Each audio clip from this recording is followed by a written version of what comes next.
मेरे भाई रेलवे हो या एसएससी, चाहे कोई भी एग्ज़ाम हो, सारे क्वेश्चंस में कठिन ही नहीं पूछे जाते हैं या टफ नहीं पूछे जाते हैं। कुछ ऐसे क्वेश्चन होते हैं जो बहुत इजी होते हैं और बच्चे उसको अक्सर सॉल्व करने में उनको बहुत प्रॉब्लम होती है, और कुछ बच्चे उसको देखते ही ऑप्शन से ही खेल से उड़ा देते हैं।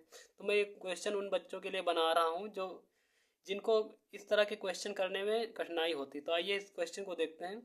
एक वस्तु को 360 में बेचने पर दुकानदार को 10% की हानि होती है। 30% लाभ अर्जित करने के लिए वस्तु का विक्रय मूल्य ज्ञात कीजिए। अब यहाँ से मैं कुछ बेसिक पॉइंट आपको बता रहा हूँ। मान लेते हैं हम सीपी हमारा 100 रुपये है। अगर इसको 10% की हानि होगी, क्या होगा, 10% का नुकसान होगा, तो इसमें 10% घट जाएगा। तो इसका एसपी कितना हो जाएगा, इस बार 90 हो जाएगा। अब आगे कह रहा है कि इसका 30% लाभ अर्जित करने के लिए वस्तु को कितने में बेचा जाएगा। तो 100 रुपये की वस्तु है, अगर इसमें हमें 30% का लाभ अर्जित करना है तो ये हमारी तो वस्तु भैया हो जाएगी 130 रुपये की।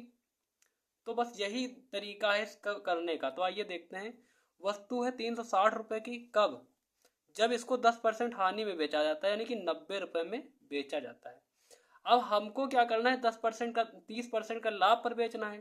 तो हम क्या करेंगे, 100 में 30% जोड़ेंगे तो ये हमारा 130 हो जाएगा।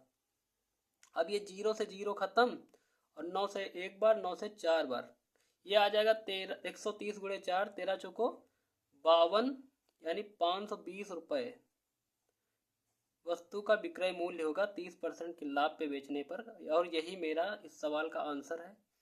मेरे भाई, आप अगर रेलवे या एसएससी या कोई अन्य एग्जाम की तैयारी कर रहे हैं तो ऐसे ही क्वेश्चंस को देखने के लिए मेरे साथ जुड़े रहें और मेरे चैनल को सब्सक्राइब करें।